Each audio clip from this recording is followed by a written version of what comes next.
Olá, nós estamos novamente nessa tarde de terça-feira recebendo mais um candidato à Prefeitura de Taubaté. Os internautas aí apostos, nós vamos iniciar daqui a pouco a nossa entrevista com o candidato Silvio Prado, que é candidato pelo PSOL.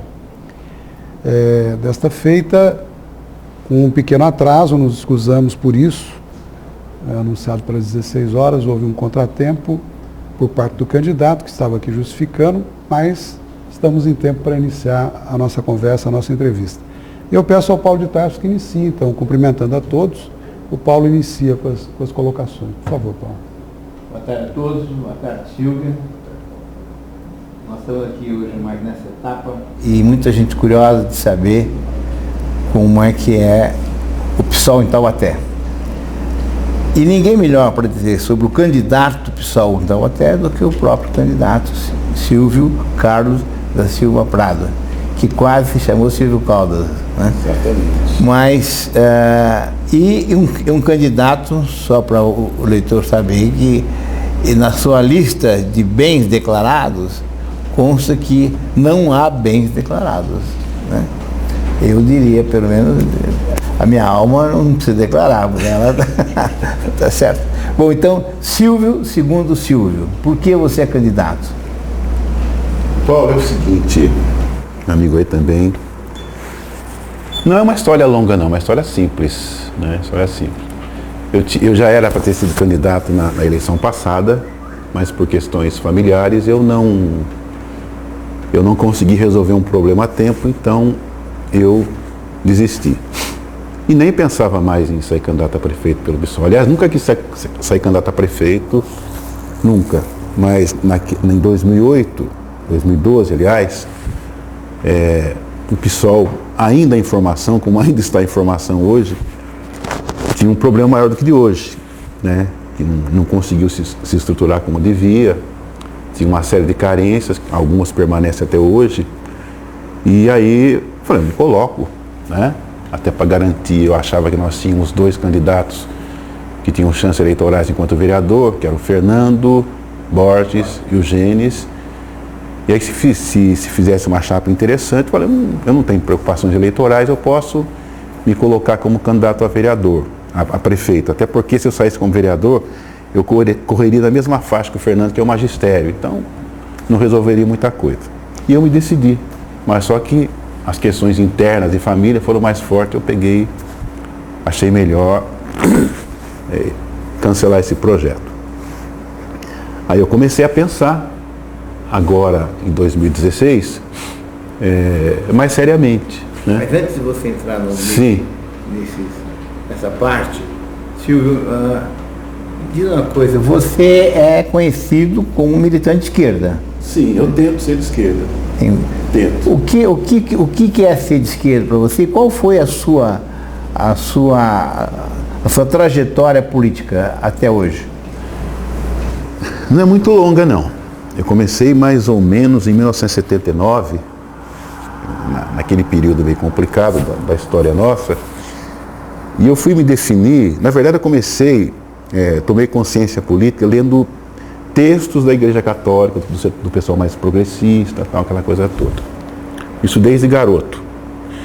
Em 79 a 81, depois com a fundação do PT, eu me decidi a militar no PT, no qual eu fiquei até 2004. Dia 10 de outubro de 2004 eu fiquei no PT. Eu saí nesse dia, um domingo pela manhã, inclusive, depois de uma reunião tumultuada. O PT não estava nessa crise toda que está aí, então acho que eu saí numa boa hora, né? Por divergências internas.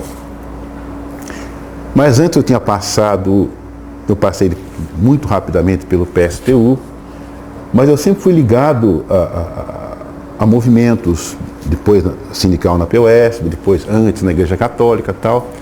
Eu sempre tive essa inclinação pela questão da justiça social, mas eu tenho que dizer antes, uma coisa que eu nunca falei em entrevista alguma, que eu queria ser padre. Eu queria ser padre missionário, né? Está em tempo ainda. Pode ser, nunca é tarde, né? Eu também quase tive o mesmo problema que você. Porque eu fui para o Rio de Janeiro, na época do Congresso Eucarístico Internacional que teve no Rio. Sim. E eu fui porque eu estava entrando no seminário. Mas só que depois, nessa temporada no Rio, na época do congresso, os padres viram que eu não tinha vocação, então não me deixaram continuar. Como eu não passei por essa crise existencial, eu gostaria de dar continuidade como candidato, enquanto candidato a prefeito. Não, mas falando da sua trajetória, exatamente. E essa questão do cristianismo, que eu via assim, de maneira assim, paradisíaca, tal, depois eu percebi que essa separação em que as pessoas fazem de céu e terra para a fé não tem, é uma coisa só no meu entendimento. E aí, eu achei que através da política você podia fazer exatamente essa luta por justiça social. Só que eu não tinha na mão um instrumento para fazer isso aí. O PT me atraiu nesse sentido. Tá. Agora, eu vejo assim, agora vou entrar nessa questão que talvez vocês não concordem, mas para mim é válida. Por que esse preconceito prévio? Desculpa, talvez vocês não concordem. Não, porque quando a gente coloca, eu tenho muito cuidado em colocar essas questões espirituais internas minhas para tentar justificar coisas que eu venho a fazer. Não é bom, nós estamos aqui para isso. Não. É transparente. Sim, tá. E estamos com tempo para isso. Legal. Porque daqui a pouco você confundir com fundamentalismo, não é nada disso. Então veja bem, e essa necessidade que eu tenho de justiça, isso é coisa que eu não tenho a consciência, que eu tenho uns 12 anos, tem alguma coisa errada no mundo. O senhor não quis ser magistrado? Não acredito nisso. Para aplicar a justiça. Não acredito nesse tipo de justiça, não. Eu achava que alguma coisa estava errada, né? E que eu poderia ajudar a consertar. Se eu não conseguisse, pelo menos eu me consertaria tentando ajudar, né? E isso sempre me norteou e norteia até agora. Aí eu percebi que a questão política, que eu acho que grande parte da solução passa por ela, que eu deveria, mesmo não querer ser candidato, mas ser militante de alguma causa bem concreta, bem justa, que me ocupasse o tempo todo, né? Que esgotasse minha possibilidade de sonhar por aí afora. Aí eu percebo que, enquanto mandatário de alguma coisa, dono de algum mandato e tal, você pode contribuir, mesmo, por isso que eu falo, é uma coisa relativa, não é olhar isso com um olhar absoluto, de maneira alguma, mas que você pode contribuir até por coisas que você não vai ver o resultado agora. Então acho que a política tem essa capacidade de absorver elementos assim, né? É utópico, pode ser, mas sem isso eu não entraria na questão política. É para satisfazer a curiosidade, com certeza, de muita gente. O senhor acredita na sociedade igualitária? Não teve ainda, mas eu acredito que é possível. Por exemplo, numa sociedade igualitária, quem seria o primeiro-ministro e quem lavaria a latrina do primeiro-ministro? Acabou a sociedade igualitária. Fazer a mesma função se ela for igualitária. Ué. O senhor não acha que é uma utopia? Claro que é. Mas se você não tiver utopia para dirigir você vai para onde? Porque a vida é muito seca, muito dura, muito cruel. Se você constatar que é só isso daqui, vai embora. Em termos práticos. Sim. O senhor, primeiro, se propõe a ser candidato a prefeito de Taubaté, se apresenta como tal. Claro. No contexto atual, o senhor vê alguma possibilidade concreta, real, de vir a ser o prefeito de Taubaté? Tudo pode acontecer. Mas o senhor acredita Sim, nessa possibilidade veja ou só, não? deixa eu colocar aqui. Nós Ou trabalhamos... fica na utopia? Não é utopia. Não é utopia. Se você fizer política só guiado pela utopia, você cai no primeiro buraco. Né? Eu comparo assim, é uma comparação um tanto grosseira, mas é verdadeira, a uma final de futebol, né? Entre um time pequeno e um time grande, que de repente o pequeno leva. Eu estou exagerando a comparação, mas é melhor que eu tenho. Então o jogo é jogado, eu não sei o que pode acontecer. O Paulo falava agora há pouco em off, a questão da eleição da Irundina em São Paulo em 89, né, Paulo? Qual era a chance real da Irundina naquele momento? Era pequena, considerada pequena, mas ela cresceu no... Exato, mas era a força do PT, a época, tudo que representava. Agora, a colocação que eu quero lhe fazer ainda é a seguinte. E sim, então. Se tivesse, talvez ela não seria. Com certeza não seria. Mas aquela polarização que havia. É o Leiva, e um outro candidato, é isso mesmo, não lembro o nome dele. Aí houve uma conjuntura nacional que interferiu em São Paulo e a Irundina foi. Então a história não é assim. Se a gente olhar assim, essa quantidade é menor que aquela e essa então vai levar, geralmente prevalece assim, mas há surpresa. Agora, enquanto a gente está na luta, lutando, tudo pode acontecer. Eu olho as máquinas partidárias aí toda bem engraxada, bem azeitonada, essa coisa toda, falo, nossa, nem vou sair para a rua porque eu vou perder, né? Mas quando se trata da relação entre os homens, tudo é improvável. Agora, eu não sou doido de falar amanhã, dia 1º de janeiro, eu estou entrando no passo do meu conselho como prefeito, eu não posso fazer essa previsão. Mas também não posso deixar de me orientar por isso. Se o senhor acredita nessa possibilidade de vir a ser eleito, isso existe. Se fica no terreno da utopia, o senhor está procurando eleger vereador para fortalecer a sigla. Agora, a razão também da pergunta decorre do seguinte, existe isso está comprovado por pesquisa, existe um certo temor da população em geral, especialmente do interior, com relação às atitudes do PSOL, que são atitudes agressivas no geral. Tudo que é movimento de quebra-quebra está lá, a bandeira do partido, sim, como não. Nessas manifestações, sempre presente, candidato. Sempre presente. Nós sabemos disso, quem nos assiste... Agora tem imagem de arruaceiro. É isso? Eu acho que mais do que isso. Mais do que isso ainda? Isso. Não respeitar certos direitos, como o direito de propriedade, por exemplo. Será que o empresário da cidade se sentiria tranquilo, aquele que produz efetivamente, com a possibilidade da sua presença na prefeitura? Será que esses direitos seriam respeitados? Qual a visão que o senhor tem, por exemplo, sobre o direito de propriedade? Por que eu desrespeitaria o direito de propriedade? Né? Por que eu desrespeitaria se esse direito é garantido? Agora, o que eu quero fazer é que todo mundo tenha direito de propriedade, que no Brasil não é verdade. Correto? Não, não é verdadeiro, você sabe disso. Até a história nossa é a história de usurpação da terra, por exemplo. A gente vai garantir que as propriedades de terra no Brasil são legítimas? O massacre dos índios Kaiowás, por exemplo. Já diz um monte essa tese sua. Agora, não, 2 séculos, não, se nós viermos para os dias de hoje, as invasões que têm ocorrido, inclusive com ocupações, propriedades produtivas, como no Paraná, enfim, pesquisas anos e anos jogado para o buraco, exatamente por essas atitudes que têm sido tomadas, pelo desrespeito ao direito de propriedade. Isso é outra coisa, você não tem possibilidade que amanhã você vai ter essa propriedade, você é obrigado a ocupar.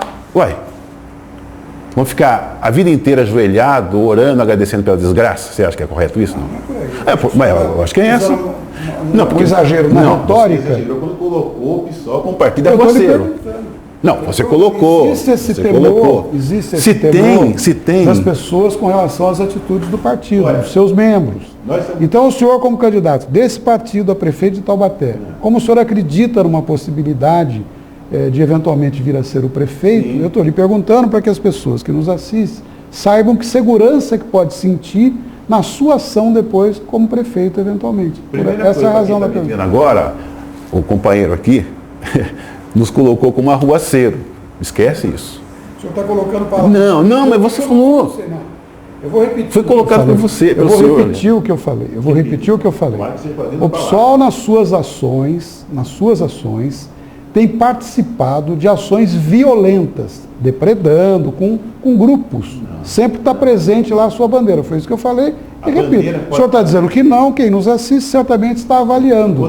Quem tem razão e quem não tem. Eu gostaria de ver algum do PSOL encapuzado. Mas eu não sei o que está encapuzado, não então, então, veja bem, o que eu vejo depredando é encapuzado. É encapuzado. Gente de cara limpa, não. Né?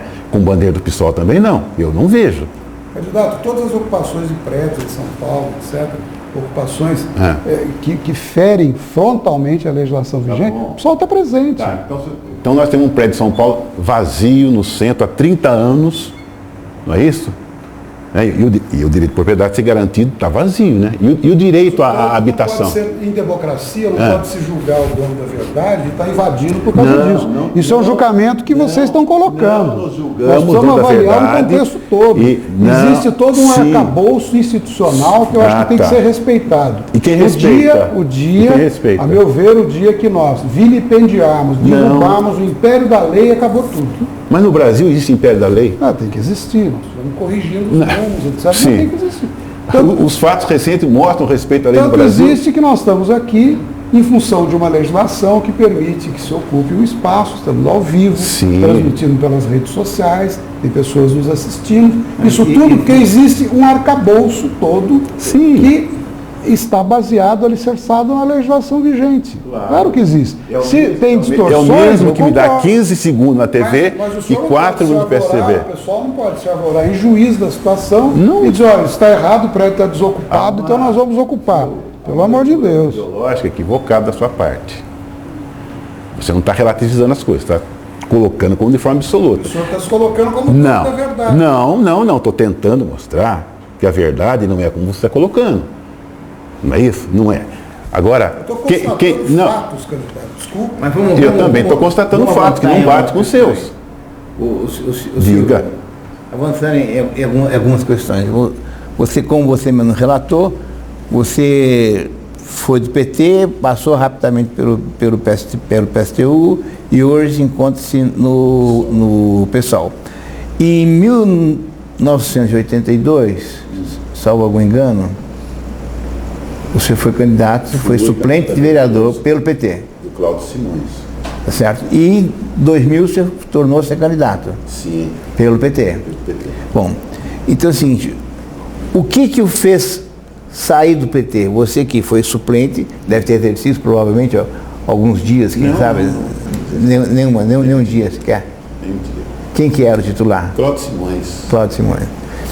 E o que o fez mudar daquele PT, quer dizer, lembrando que 82, 2000, o PT não era governo, né? E em 2004, quando o PT é governo, o senhor sai da sigla e muda de lado. O que aconteceu? Não, aconteceu o seguinte. Quem que mudou? O Silvio? O PT? O que foi? Não, eu sempre tive problema dentro do PT, pelo menos o PT aqui interno em Taubaté, porque eu me achava, eu tinha uma diferença com a CUT, eu participava de um grupo da POSP, que em todas as lutas sindicais se aproximavam do PSTU, né? E tinha um setor do PT em Taubaté que não admitia isso. Uma vez que eu era filiado ao PT, que era militante do PT, eu tinha que participar das chapas da CUT, aquelas besteiras, aquelas bobagens todas. E eu me cansei de colocar determinadas coisas e ouvia de 2 ou 3 militantes, falavam assim, você está preocupado com reforma agrária? Se o Lula quiser, ele faz numa canetada. A gente sabe que não é assim, era jogar a discussão para baixo. E eu fui me irritando com aquilo, e em função das minhas posições na vida sindical, eles começaram a me perseguir, que era problema. Pessoal do PT? Do PT. E durante a candidatura, em 2004, eu não fui candidato. A Fátima, eu era casado com a Fátima, e ela foi candidata pelo PT, e não tinha nada. A posição dela era uma, eu fiz a campanha dela, eu abri mão da minha candidatura porque ela fosse candidata, e eles naturalmente transferiram a perseguição para ela, né? Tipo assim, o PT foi todo fazer campanha na Ford, a Fátima não podia entrar no pátio da Ford. Aí nós conseguimos que o Ivan Valente viesse fazer passar um dia com ela, fazer campanha aqui, o PT boicotou totalmente. Então foi uma coisa assim, canalha, de bandido mesmo. E aquilo me irritou. Aí eu falei, eu não tenho mais paciência para suportar isso daqui, porque o cerco está apertando, eu vou acabar saindo no braço, então vou ter que ficar calado eternamente num canto e não vou participar dessa história. Aí numa reunião de avaliação da campanha eleitoral, o jogo foi tão pesado e eu estava tão mal, estava uma situação ruim, perdi uma eleição, porque na semana da eleição, a Fátima tinha condição de se eleger, e o que eles fizeram? Vários candidatos, até hoje eles falam que não, mas foi assim. Eles fecharam em torno da candidatura do Jefferson Campos, porque a Fátima vinha crescendo legal, e o que aconteceu? A Fátima não teve os votos e elegeu o Chico Saad. Mas uma besteira que o PT fez. Aquilo me magoou muito, porque eu ainda achava que eu fazia parte de um coletivo que tinha coisas em comum, entendeu? Não era uma luta assim de guerra interna. E aquela guerra interna atrapalhou a candidatura da Fátima, me prejudicou muito emocionalmente, né? Ajuda que vinha assim, que era para o partido, não chegava até ela. Enfim, é o que o PT, infelizmente, faz até hoje. Aí eu falei, vou ficar discutindo com essa gente o tempo todo, eu não vou, até porque eu nunca fui ligado a grupos, né? Eu sempre me aliei a grupos em momentos de luta que eu achava interessante, mas grupo político assim fixo, eu não tenho essa capacidade de me juntar a grupo e fazer política, não tenho. Eu sou uma pessoa assim, de uma certa maneira, bem liberal no sentido de organizar, assim, olha, eu vou fechar com você, eu não fico pulando de galho em galho, mas eu sei os setores com os quais tem identidade comigo, com os quais eu posso contar em determinadas lutas. E no PT estava rareando isso. Falei, não vou ficar aqui. Então eu prefiro ficar na POS, fazer meu sindicalismo limitado lá, do que estar brigando toda a reunião para falar o óbvio. Porque a pior coisa do mundo é você ter que acender uma lanterna durante o dia para mostrar que o cara, há coisas que ele não está vendo, na claridade. Então eu falei, não vou me desgastar dessa maneira, eu estava num processo muito ruim. Falei, saio. Aí saí. Eu fui o 5º militante do PT em Taubaté, o 5º filiado. Né? Sim. Eu queria lhe perguntar o seguinte, ainda nesse contexto da prefeitura que nós estamos falando a respeito, antes eu queria fazer um esclarecimento que toda e qualquer colocação que eu faça aqui, como é do meu perfil, do meu estilo, sempre com muito respeito. O senhor me perdoe, se pode parecer. Né? É que o senhor falou aí que o senhor ia sair no braço com alguém, não saia no braço comigo. Olha, nunca briguei. Porque o senhor usou essa expressão aí, que o senhor ia sair, antes que o senhor saísse no braço. Então eu estou justificando aqui que paz e amor, não vamos alterar. Até porque vocês dois que foram seminaristas, ou quase isso, quase foram padres, eu estou fora desse esquema. Porque... Mas com o maior prazer eu faria, até porque eu sou cristão, professo a minha religião, mas sem dúvida. O que eu queria só esclarecer é que, com todo respeito, a gente recebe aqui, eu costumo, antes das entrevistas, colocar aqui aos candidatos as regras. Mas, como houve o problema de atraso da sua presença, a gente não falou das regras. Então, a regra maior aqui é que não tem regra. Né? Nós precisamos administrar o tempo. E os nossos internautas, certamente nos assistindo, eles sabem, que assistiram os anteriores, sabem como é que se traduz isso. Pois bem, vamos ao que eu queria lhe perguntar especificamente sobre seu eventual futuro mandato. O senhor, enquanto prefeito, eleito prefeito, o senhor tem equipe? Quando o senhor fala POESP, muita gente que nos vê, nos ouve, talvez às vezes nem saiba o que é a POESP. Então, eu gostaria até que o senhor esclarecesse, é evidente que a gente sabe, mas o senhor é um militante nessa organização sindical, então seria interessante o senhor citar. E mais, se o senhor tem equipe e se o senhor sabe os exatos números do orçamento da Prefeitura de Taubaté para o ano que vem. Né? Se eles são suficientes, se não são, como é que o senhor pretende administrar esse orçamento? Então, são duas questões, da equipe e o orçamento. A POESP está explicado, né? Cita, por favor. Não, a POESP é um sindicato, era uma associação antigamente, até final da década de 70, uma associação, depois se transformou, adquiriu um caráter sindical realmente, espalhada pelo estado todo, tem 93 subsedes, 186... O senhor é militante da organização. Eu fui diretor durante 3 anos, conselheiro durante uns 15 anos, continuo militante, representante de escola, tem toda uma organização, né? E ela tem 185 mil sócios, é um sindicato forte, mas que eu acho vacilante, né? Está muito burocratizado. Sinceramente, não me agrada muito a POESP hoje. Qual a importância dessa conversa nossa? O senhor já está emitindo o seu conceito. Claro, eu emito mesmo, eu não sei esconder. É importantíssimo. Muito bom. Sou de dentro, mas eu critico. Essa crítica que eu faço lá fora, eu faço aqui dentro. Não é um sindicato com uma estrutura fabulosa, que tem uma projeção política interessante, mas poderia ser mais. O setor majoritário optou em levar a coisa em banho-maria e tem levado muita surra do governo de São Paulo por causa disso. E aí, no campo político, o senhor pretender na prefeitura, a outra pergunta em sequência, a sua equipe. O senhor tem essa equipe imaginada ou praticamente stand-by aí para iniciar esse trabalho?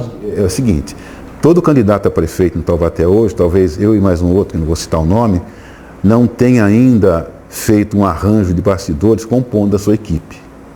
Não temos, né, uma equipe definida, tal. Você tem nomes colocados ali, colocados aqui e tal, mas é uma coisa para ser melhor discutida, mais amadurecida, tal, até porque você tem segundo turno, né? E segundo turno implica alianças. O nosso arco de aliança não é tão amplo assim, mas implica. Então, não dá para definir as coisas rigidamente. E o orçamento da prefeitura? Então, pelo que vem, os números? Não, detalhadamente, pasta por pasta, não. Mas, no geral, chega a 1 bilhão e 500 mil reais. Né? 1.200.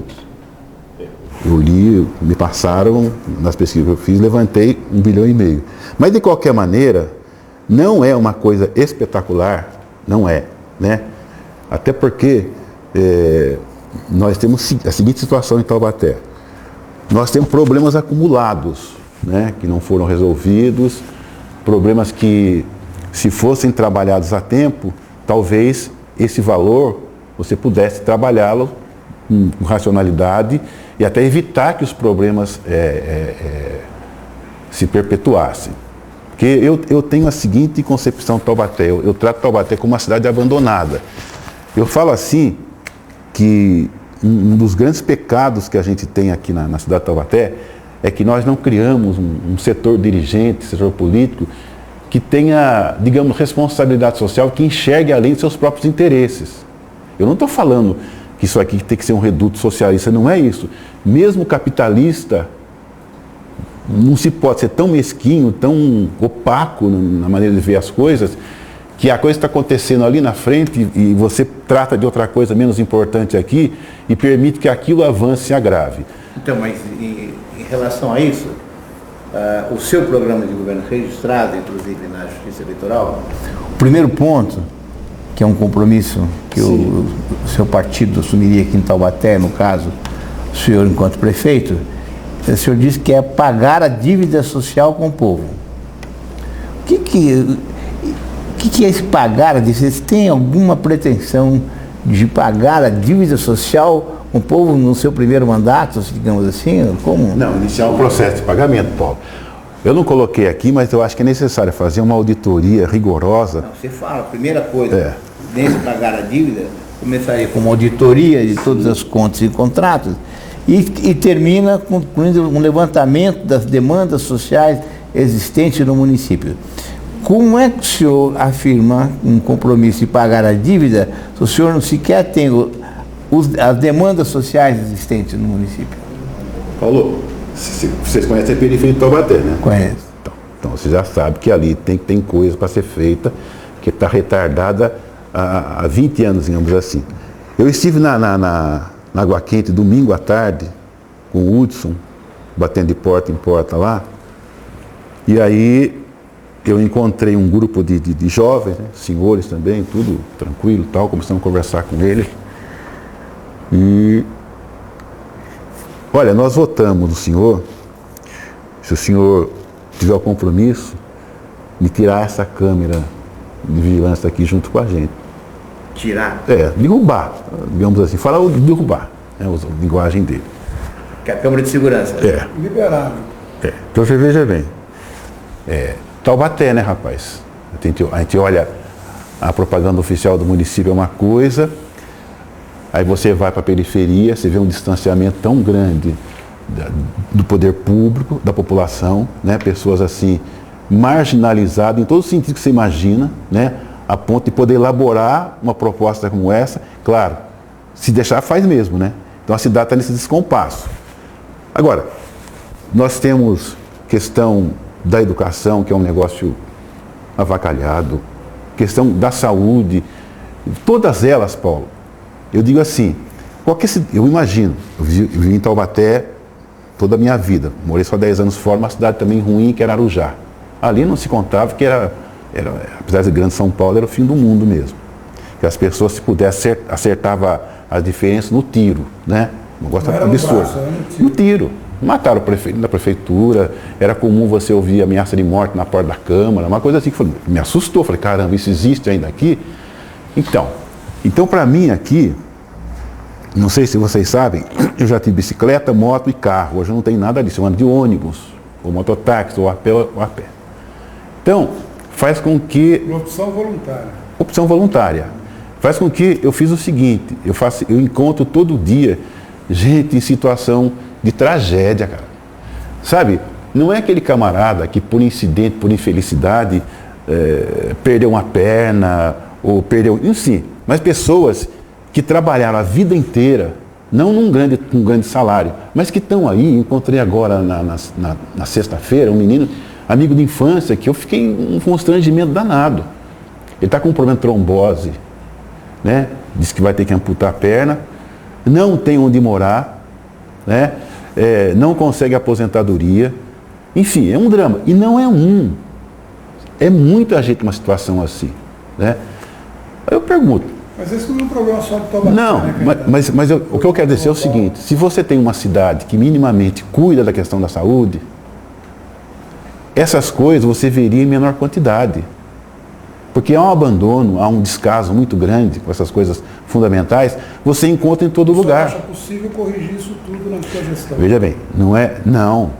Isso não é para 4 anos, isso é para mais. Você tem que estruturar a cidade. Pode ser reeleito, mais 4. Sim, mas não.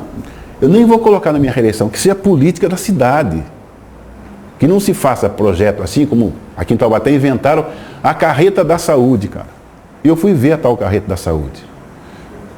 Lá quando eu estava no Parque Ipanema, qualquer coisa assim, eu fui lá para ver como é que era aquilo. E depois, eu fiquei quieto, olhei, isso na época do Peixoto, né? Depois o Júnior tirou. Eu fico imaginando, né, você ou uma mulher tendo que fazer os exames naturais dela numa carreta, cara. Então, naturalizaram isso de uma tal maneira que para a população, o cara fez um programa de saúde em cima disso, que no meu entendimento é humilhante. Ao invés de você equipar posto de saúde, uma coisa perene e permanente, e ter uma política definitiva para aquilo. Então, quem tem coragem de propor carreta da saúde é um tremendo cara de pau ou bandido mesmo. Porque, no meu entendimento, é humilhante. Você trabalha tanto, né? Para depois, na necessidade de ser atendido numa carreta, meu amigo. Mesmo que seja atendimento de primeiro mundo, sei lá, de ótima qualidade. Bem equipado. Não, mas não concebe. Eu acho que... A vantagem é que seria esse atendimento itinerante, né? Não, eu entendo assim. Cada local de moradia tem que ser a sua escola de qualidade, o seu posto de saúde, o seu posto policial ali, com política definida. Não cada um que entra vai inventando um para ganhar voto e dizer que está sendo original. Sabe? Tanto é que a carreta foi desativada, aí transformaram, me parece, em carreta da informática, que não está funcionando, voltada para a zona rural, e de carreta em carreta a cidade não vai tendo estrutura e os mais indefesos acabam se ferrando todo dia. Essa é que é a questão. Candidato, atendendo aqui os nossos internautas, a pergunta que eu tenho aqui, baseada inclusive no que o senhor estava falando antes da câmera, gostaria de saber seu projeto para a Guarda Municipal em relação à qualificação, estruturação, equipamentos que atenda ao Estatuto da Guarda Municipal. Qual é o seu projeto? O Paulo César Florencio que pergunta. Tá, a primeira coisa, eu acho que a Guarda Municipal não deve ter caráter militar, nunca vai usar esse nome, de repente dá uma estrutura militar para ela. Não deveria nem estar armada. Nem armada. Eu acho que é o seguinte, nós ficamos criando Guarda Municipal, e o que vai acontecer? E o Estado, né, como acontece com a atividade delegada aqui em Taubaté, ele fica repassando para o município a questão da segurança, né? Então, eu acho que a Guarda Municipal ela pode ser um complemento do trabalho da Polícia Militar, sem armamento, uma guarda cidadã, preventiva, bem distribuída pela cidade, nos órgãos públicos e tal. Isso, agora, tem que ser guarda preparada para fazer segurança, sem acrescentar tiro e sangue nessa estrutura policial que está aí, né? Eu quero aproveitar e entrar na questão da atividade delegada, que eu sei que eu estou perdendo voto com isso, mas eu não vou abrir mão dessa minha postura. Esclarecer o nosso internauta, a atividade delegada é um convênio Estado e município, né? Onde os policiais militares, num certo período de folga, eles prestam serviço ao município com um complemento de salário feito pela prefeitura, tá certo? Só porque às vezes a gente fala atividade delegada, as pessoas podem até ignorar. O equipamento que eles usam, carros e tudo mais, é comprado pelo município. Fornecido pelo município. Salvo armamento e munição, as viaturas, etc., pelo município. Agora você imagina as 600 cidades do Estado, com atividade delegada, como é fácil para o governador, né, falar em segurança. Quer dizer, Enquanto ele compra, digamos, aqueles caveirões de Israel, 30 milhões de reais, que para fazer segurança não leva a nada, né, que é para reprimir movimento social mesmo, de repente ele repassa a obrigação de acrescentar algo no salário do policial para o município. E me parece... Sabe quantas cidades tem o programa? Não é totalidade, certamente. Só falou em 600 municípios. Não chega a uma centena deles, porque tem uma série de regras, inclusive a população da cidade. Salvo melhor juízo, o objetivo ao ser adotado esse programa foi exatamente oferecer um reforço, especialmente às prefeituras, que têm dificuldade para cumprir com essa atividade de polícia, nem pode, pela legislação vigente. Então foi um meio encontrado para que as prefeituras que desejarem, né, isso aí a prefeitura unilateralmente que solicita, é a vontade dela, e o Estado atendendo, tem toda uma legislação. Então não chega nem uma centena, viu? Sim, mas candidato? Hoje é 100, pode ser 200, 300, uma tendência que se concretize. E é interessante, porque o governador, ao invés de pagar um bom salário para o policial, que deveria, e dar ele condições de trabalho dignas, repassa, de uma certa maneira, essa função, essa obrigação para a prefeitura. É uma distorção aí, que não tem consequências positivas como fato. Até porque, me parece, eu não confio, sabe, nos números da Secretaria de Segurança. Porque quando eles falam que tem um... Como é que eles falam? O termo que eles usam, sensação de segurança, é isso que eles né? Eu não sinto. Né? Eu ando pelas ruas da cidade, procuro não andar depois das 11 da noite, porque eu sei que a situação hoje é outra. Taubaté não é na década de 60 mais, né? Nem 80. Mas eu não sinto nenhuma sensação de tranquilidade, de segurança, no Mercadão Municipal depois das 8 da noite, na Dom Epaminondas, em muitos lugares. Não existe isso. Agora, é interessante... O senhor concorda que nós vivemos uma realidade social tão complicada? Sim. A família se deteriorou, desagregou, né? Nós não temos hoje mais aquele núcleo onde o respeito aos pais, aos mais velhos, seja ensinado, seja praticado. Virou uma confusão total. O senhor concorda com isso ou não? A inspiração de Rede Globo, etc. e tal, as novelas, os exemplos. De uma maneira geral, o núcleo familiar, quando ele se desintegra, a coisa fica complicada. Hoje a polícia, a meu ver, ela enxuga gelo. Né? O senhor não acha que esse trabalho de prevenção, de educação, a prefeitura realmente pode entrar de maneira mais efetiva nisso ou não? A prefeitura não vai suprir a falta da família. Né? A educação que ela pode dar, ela não vai, ela tem que escolarizar as pessoas. Claro que ela vai discutir valores, essa coisa toda, mas ela não vai nunca suprir a questão da família, essa fragmentação que você está colocando, que é uma coisa assim estrutural, que vem de mais longe e que precisa de políticas mais amplas para alcançar esse padrão. Mas com apoio do município. Não, o município tem que trabalhar isso aí. Eu acho que, veja só, o município tem que fazer opção.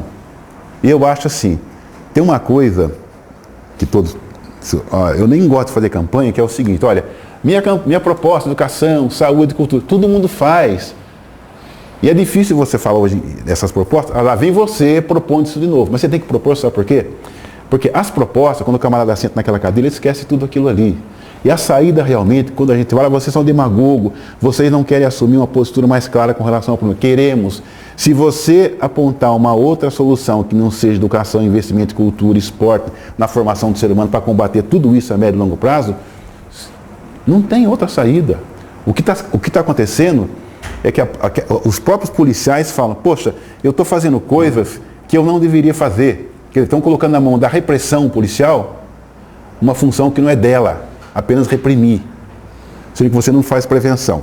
Agora, a cidade, aliás, a prefeitura, o prefeito, ele vai ter que ter uma noção tal da realidade que ele possa combinar uma coisa com a outra. Que eu não vou dispensar, quando eu falo que eu sou contrário à atividade delegada, eu vou querer que o Estado faça um policiamento de fato. Faça.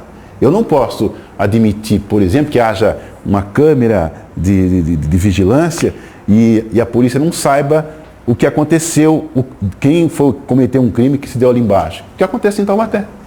Né? Mas avançando um pouco nessa área, que não chega bem a ser, mas é muito próximo. O Brasil hoje é sabido enfrenta um grave problema com a corrupção. Sim. A corrupção, ela graça em todos os meios, em todos os escalões. Sempre, né, Paulo? Sempre, né? Bom, e na proposta que o candidato apresentou, registrou, existe um item que se chama protagonismo popular contra a corrupção. E aí eu me remeto ao começo da nossa conversa, em que o candidato foi claro que não acredita nessa justiça que está aí. Sim. Então, a minha pergunta é a seguinte: essa criação de estruturas adequadas, conselhos populares, associações de bairros e tudo mais, como é que você pode executar essa política popular contra a corrupção se não houver uma justiça por trás disso que lhe garanta a sua atuação? Pois é, justiça nunca vai haver mesmo, Paulo. Então, para que tanta organização? Não, veja, sem pressão o trem não anda, meu amigo. Olha, as coisas estão aí porque estão muito soltas, Paulo.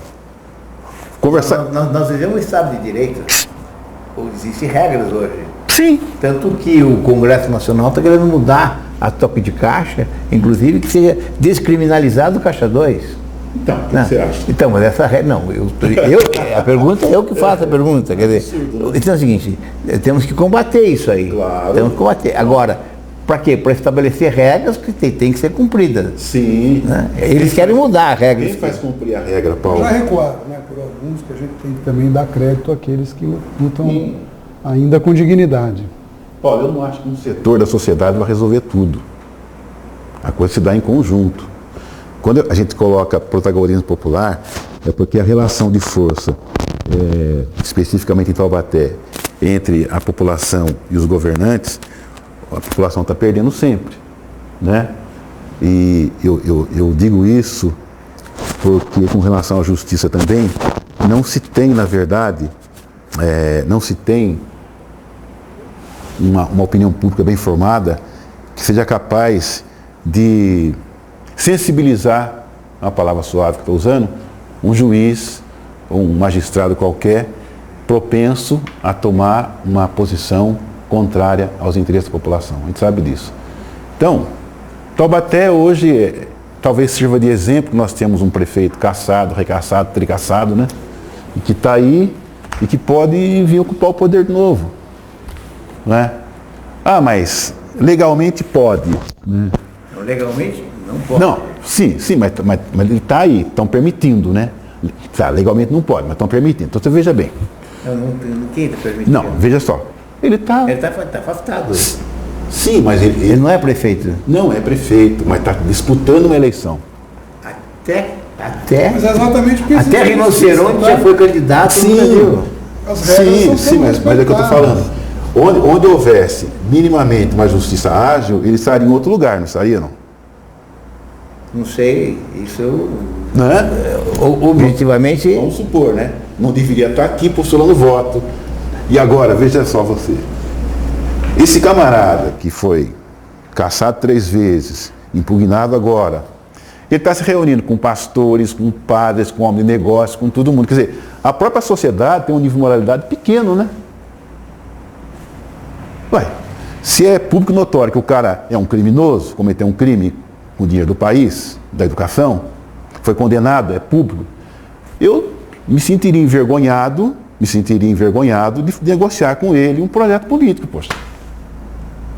Então, não é difícil. Ontem, falsa ou não a tal pesquisa, né, ele saltou de 19 para 38. Significa o seguinte: a cidade está pouco se lixando os desmandos dele. No geral, a situação dele ainda está sob índice, né, candidato? Sim. Se ele tem direito a recurso, ele está exercendo plenamente esse direito. Né? Esse juízo de valor que o senhor está estabelecendo, já aconteceram condenações, mas de acordo com a nossa legislação vigente, que aliás não é feita pelo judiciário, e sim pelo legislativo, ele está se utilizando desse direito que lhe assiste. Se o senhor me permite, veja, se nós discutirmos aqui teses universais, ou filosóficas, ou ideológicas, o eleitor vai se privar de determinadas coisas de interesse da cidade. E os internautas estão se manifestando, então eu quero lhe fazer uma outra pergunta do internauta Kleber Vitoriano. Como seria a sua escolha para a Secretaria de Educação. Seria uma decisão partidária ou advinda de uma escolha dos servidores da educação? Eu posso colocar os servidores nessa parada, nessa jogada. Até porque, entre os servidores municipais da educação, você tem nomes ali que podem ocupar uma pasta, tanto no município quanto no estado, quanto na Unital. Mas nunca nomeando um secretário sem discutir com os grupos que historicamente fazem política com ele, fazem lutas com ele, né? Demonstra interesse público, né? Nunca fazer uma escolha condicionada aos bastidores. E não seria uma escolha partidária? Não. Olha, o partido, o prefeito é eleito por um setor para administrar todos. Então, na hora de compor um secretariado, vai prevalecer também a proposta original do partido, mas sempre aberta para a cidade. Não é um grupo que vai se apossar da cidade, é um grupo que tentará administrar uma cidade de forma coletiva, aberta para o coletivo. O mínimo é isso. Na sequência, um outro internauta, ou uma outra, que é Karim Duendas, ela lhe pergunta o seguinte: como acabar com o cabide, entre aspas, no serviço público, já que nem o Ministério Público consegue, nem através de um termo de ajuste de conduta. Enquanto isso, as perdas salariais se acumulam e não há perspectiva de recompô-las, já que a folha beira a lei de responsabilidade fiscal. Como resolver isso? Pois é. Cabide, eu acho que a única saída que você tem, não vamos indicar essa história de que você vai eleger um prefeito honesto e que vai tirar da cabeça dele as regras para fazer a coisa, é descartar isso aí. Tem que haver concurso público para qualquer cargo público. Concurso público. É a melhor maneira. Mas você eliminaria os cargos em comissão? Não. Veja bem, determinados cargos tem que ter uma quantia mínima, né? Foi essencial. Mas aí o processo tem que ser outro. Eu não posso tirar da minha cabeça, da minha vontade, tem que ser discutido. Tem que ser... O problema é que as coisas não são transparentes. Mas discutido com quem, candidato? Com as pessoas interessadas. Ou até com a cidade, se for o caso, se eu estou exagerando minha colocação. Então, para escolher os comissionados, isto é, aqueles que não passam pelo concurso, eu discutiria com a cidade. Os que não passam pelo concurso... Não precisam passar? Não, os que não... Não, diferente. O comissionado não passa pelo Não, eu sei. Os que não, é que eu entendi mal a sua frase. Em regra, tem que ter concurso público. Vou dar um exemplo aqui. Para todos? Então. Para todos, vai. Se houver necessidade, alguém comissionado, uma situação muito especial.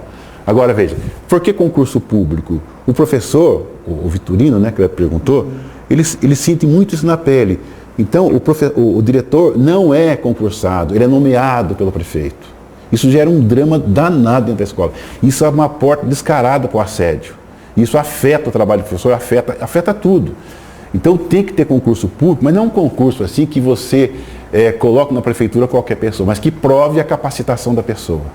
E aqueles que estão lá, porventura, estejam há 5, 10 anos trabalhando e não passou pelo concurso público, que seja considerada essa situação também, né?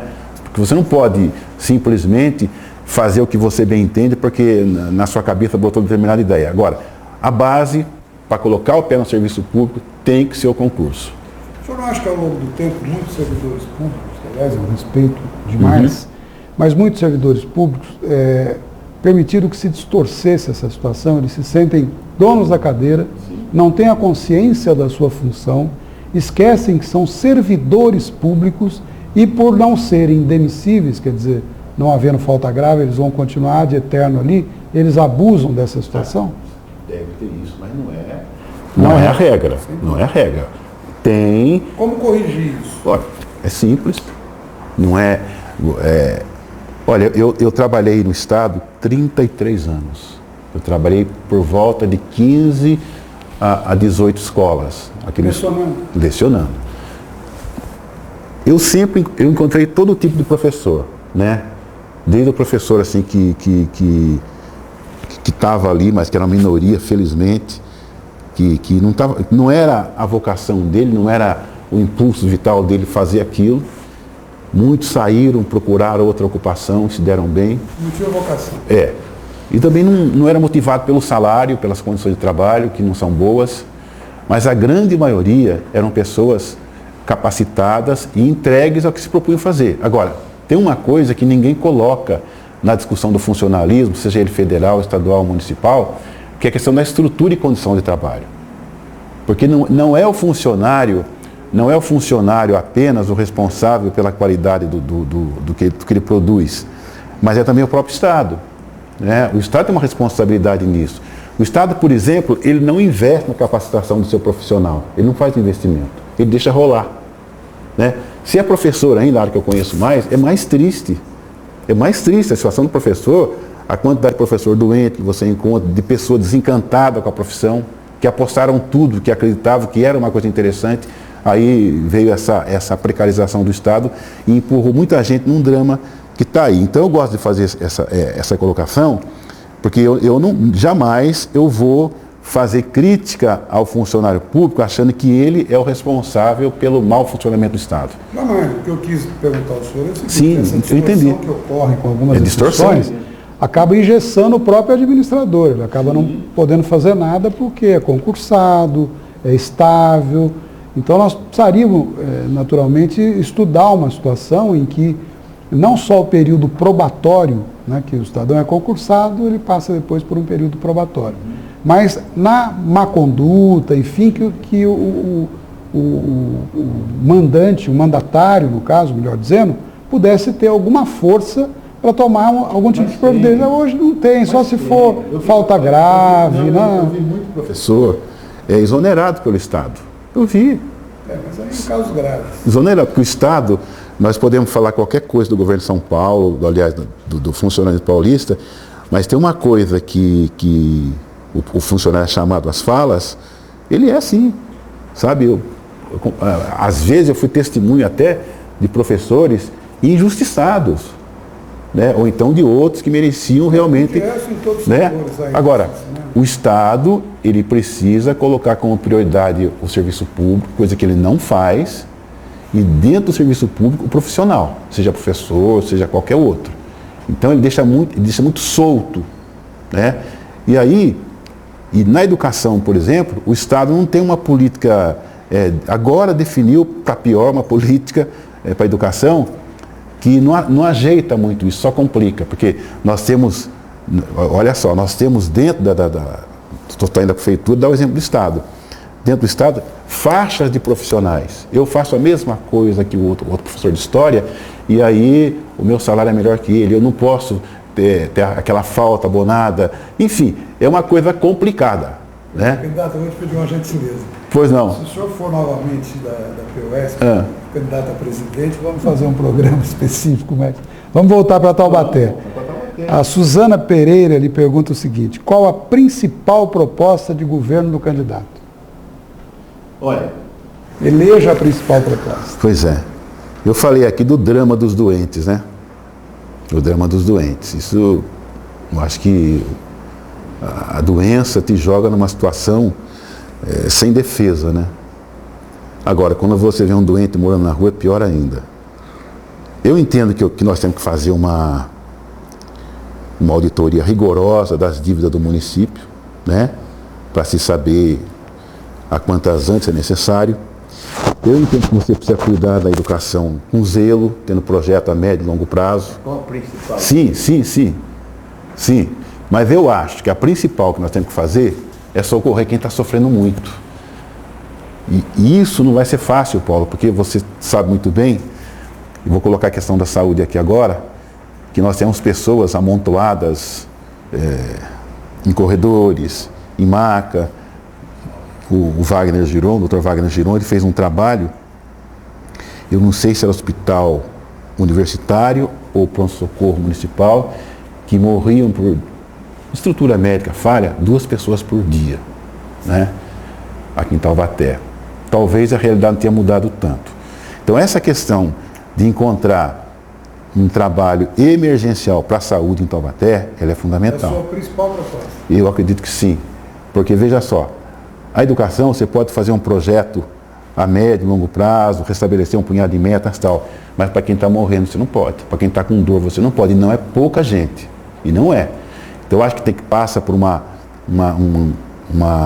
convênio mais ampliado com o governo de São Paulo para tornar o hospital regional público de fato, resgatar o hospital universitário, fazer com que o pronto-socorro realmente central funcione dignamente, os postos também, e caminhar na direção de construir um hospital público em Taubaté. Eu acho que está faltando isso. Municipal. Agora, quando você fala isso, nós temos uma rede hospitalar aqui em Taubaté. Ela não é das piores, das maiores, nem das menores. Não, mas tem uma rede que vai desde o hospital regional, passando pelo hospital universitário, passando por outros estabelecimentos privados, né? O problema do hospital público municipal não é a construção. O grande problema é a manutenção. Custeio, exatamente. Custeio. Caríssimo. E como é que é a solução? Isso? Porque como construir um hospital? Tá, tudo bem, constrói. Completando ainda, o senhor falou da atividade delegada, que o Estado acaba transferindo ao município. Aí também não seria o município absorver um quinhão a mais que ele não teria condições de absorver? Ou seja, nós sempre olhamos assim o custo financeiro, né? E o custo humano, por exemplo. Não dá para trocar um pelo outro? Com certeza. Pois é. Precisa ter o financeiro para cumprir então, o custo humano. nós não temos o financeiro, então vamos deixar as pessoas aí, então vamos mandar para Pindamonhangaba. Não. Eu acho que o que o Paulo quis Não, dizer tá certo, Paulo. esse, como manter isso aí. essa assistência do governo federal, do governo estadual, tem que ser ainda mais estimulada. Agora, a prefeitura assumir por si só um hospital municipal com o custo que isso representa, o menos importante ou o menos caro, eu diria, é a construção. Normalmente crescente. Exatamente, permanente. Veja que as Santas Casas de Misericórdia, que sempre cumpriram um papel fantástico, estão todas quebradas. Na região, excetuando Pindamonhangaba, que é uma Santa Casa administrada, talvez uma gestão mais eficiente ou algo do gênero, ela é a única que não quebrou. As outras todas quebraram, Cachoeira, Lorena, Caçapava não tenho certeza, Ubatuba, enfim. Agora, o município construir esse hospital e depois mantê-lo, o senhor acha isso viável? Talvez pelo orçamento do município não seja possível, mas você pode, digamos, fazer parcerias com o governo federal, estadual, porque nós não somos uma região miserável, caramba. Não é possível que eu converso com pessoas, e não converso porque eu sou candidato não, viu? Deixo claro isso, que a minha vida, essas coisas não surgiram na minha cabeça agora, porque eu estou disputando a prefeitura pelo PSOL, não. É uma coisa permanente na minha vida. Agora, não é possível que uma região, uma cidade que não é miserável, que tem renda, não consiga fazer um projeto para manter um hospital municipal.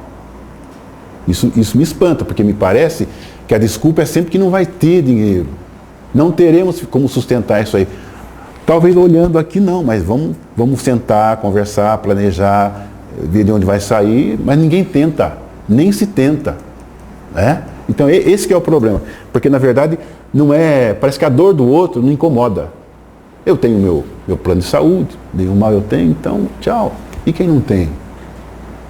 Como é que fica? Então acho que essa visão mais para o social, eu acho que os prefeitos, os políticos têm que ter, foram eleitos para isso. Agora também, nós temos assim, práticas de gestão que não agradam, eu não vejo com simpatia a terceirização. Se a prefeitura pode fazer um trabalho, ela repassa para outra, e a gente sabe que terceirização é um dos caminhos da corrupção também. Né? Mas e o caminho inverso que o senhor propõe no seu programa, que é a eleição para cargos de secretário e cargos de chefia? Isso é polêmico, né, Paulo?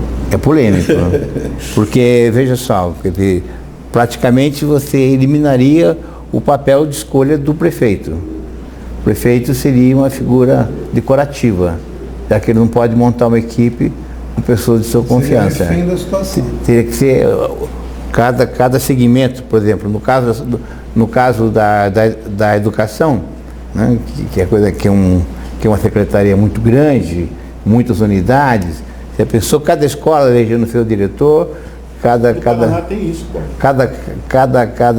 o próprio secretário ser eleito pelos funcionários, pelos professores, né? Você vê alguma viabilidade nisso ou isso é só jogo de palavras? Não, nem de palavra, nem nem para enganar alguém. É uma coisa que talvez não seja viável hoje, mas talvez seja até educativo para mostrar que a saída nossa é compartilhar o poder, Paulo. Né? Agora, nesse momento aqui, essa ideia é colocada, mas como é que eu vou fazer isso? Quem são os elementos que eu tenho que possa realmente fazer parte de uma lista de candidatos que possa gerenciar a educação? Né? Assim, de imediato, você talvez não tenha, mas parado para amadurecer, para pensar, para questionar, eu acho que nós temos que criar outro caminho, outra tradição, porque está tudo muito assim, fincado na mão do prefeito, né? Ele, na verdade, digamos assim, ele vai ser o maestro da orquestra, né? Mas a partitura, quem vai escrever é o coletivo, digamos assim, ele vai gerenciar aquilo ali, vai reger aquilo ali. Agora, essa proposta, aparentemente inviável, ela é colocada no sentido de sinalizar que a coisa pode ser diferente. Nós temos que pensar essa maneira de administrar a cidade de maneira mais compartilhada, e não de maneira imperial, como a gente está vendo agora. Eu decidi e tchau, eu sou poder, meu amigo. Eu não quero que você faça um show nessa rua aqui, porque eu sou prefeito e não quero. Então, digamos assim, vou dar um exemplo aqui do Terça Sintonia, aquele grupo que faz toda terça-feira, evento lá na Praça Dr. Barbosa. 300, 400, 500 jovens, então alegaram que ali tinha muito consumo de droga e o evento cultural dele gerava prostituição. O prefeito não conseguiu fazer um acordo com o grupo, foi lá, arrancou a fiação elétrica, escureceu a praça, impediu que eles ligassem os aparelhos dele, criou uma crise lá, e a criançada foi fazer o show de qualquer maneira, no escuro. O que significa isso? Que, na verdade, tinha que passar pela bênção do prefeito aquele show ali. Quer dizer, é um absurdo. Eu não posso pedir licença para namorar na praça, né? Não é isso? Parecia isso. Então, eu acho que a cidade tem que ser vista de outra maneira. Tem que ser vista, isso aqui é um coletivo, e por mais que eu tenha recebido 70 mil votos, 90 mil para gerenciar isso aqui, eu vou ter que compartilhar responsabilidade. Eu não vou governar apenas para aqueles que me elegeram. Quem me elegeu me deu aval para governar, mas não da maneira imperial. Candidato, diga. Nós estamos completando 1 hora de conversa, de entrevista, né? Naturalmente, esse espaço democrático como ele é, o senhor teve a oportunidade de esposar várias teses, certamente tem muito mais. Os internautas se manifestando, inclusive tem pergunta aqui que já foi respondida pelo senhor.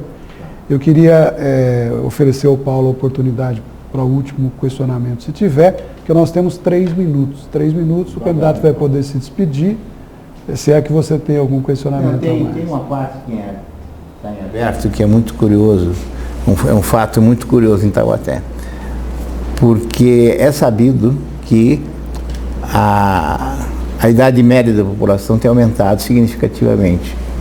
Hoje já estamos com mais de 70 anos, né? Ou seja, é uma população idosa cada vez maior, com mais dificuldade, inclusive.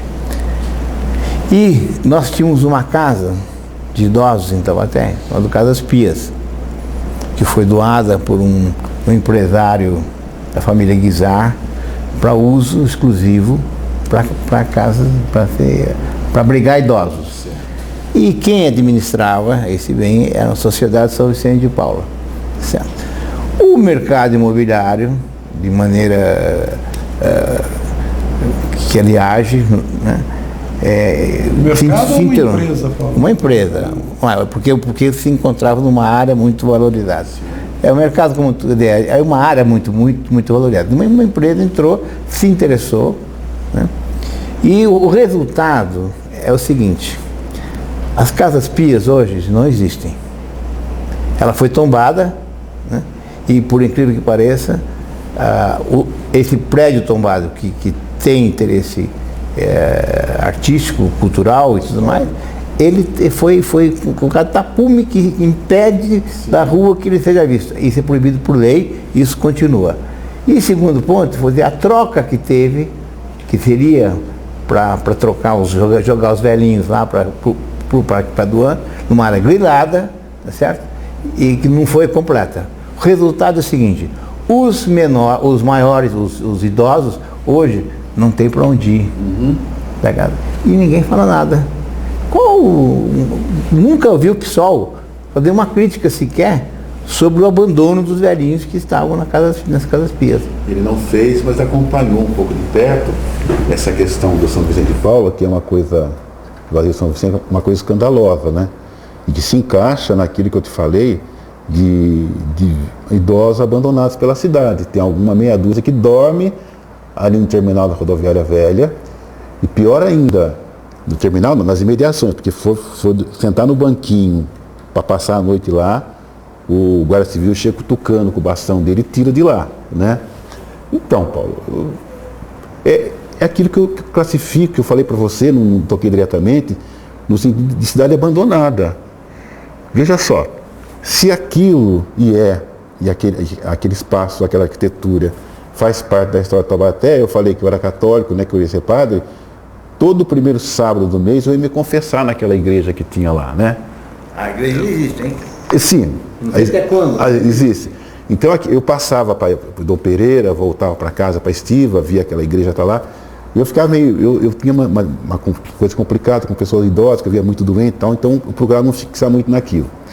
Agora, era uma cidade que tinha um certo acolhimento, hoje não tem mais, porque você falou do sistema imobiliário, o capital todo querendo devorar tudo, ele vai passar por cima e se deixar de jogar na rua. Agora, essa questão tem que ser tratada mesmo, independente. Quem trata disso voluntariamente, né, até por impulso do coração, são as igrejas espíritas que vão levar comida, vão levar roupa, vão dar assistência, mas isso não resolve, que continue fazendo.